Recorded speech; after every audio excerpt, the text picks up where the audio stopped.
ତୁମେ ମୋ ଭକ୍ତି କରୁଛ, ବହୁତ ଶ୍ରଦ୍ଧାର ସହିତ ମୋର ପୂଜା ମଧ୍ୟ କରୁଛ। ମୁଁ ଏସବୁ ଦେଖୁଛି, କିନ୍ତୁ ଅନେକ ଥର ତୁମେ ମୋର ଇସାରାକୁ ବୁଝିପାରୁନାହଁ।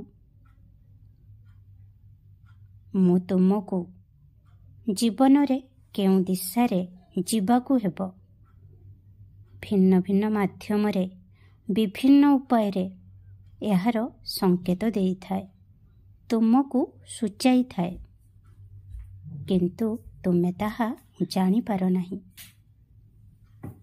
କିନ୍ତୁ ମୋର ଯେଉଁ ପିଲା ନିଜକୁ ମୋ ପାଖରେ ପୂର୍ଣ୍ଣ ରୂପରେ ସମର୍ପିତ କରିଥାଏ, ସିଏ ହିଁ ମୁଁ ଦେଇଥିବା ମୋର ଇସାରାକୁ ବୁଝିପାରିଥାଏ।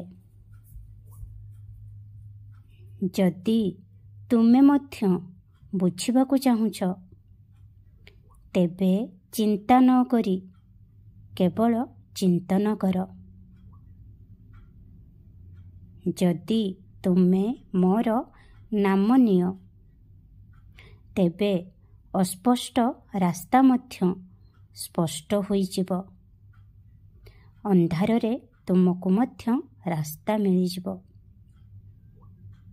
ଏବଂ ତାପରେ ତୁମେ କୌଣସି ସନ୍ଦେହ ବିନା ତାହା ଉପରେ ଚାଲିବାକୁ ସମର୍ଥ ହେବ। ମୁଁ ବହୁତ ସମୟରେ ଦେଖିଛି ଯେ ତୁମର ପଥ ବା ରାସ୍ତା କଷ୍ଟସାଧ୍ୟ ହୋଇଥାଏ, କିନ୍ତୁ ତୁମେ ସତ୍ୟର ପଥ ବାଛିଥାଅ। ମୁଁ ତୁମ ପାଇଁ ବହୁତ ଗର୍ବିତ ପିଲାମାନେ।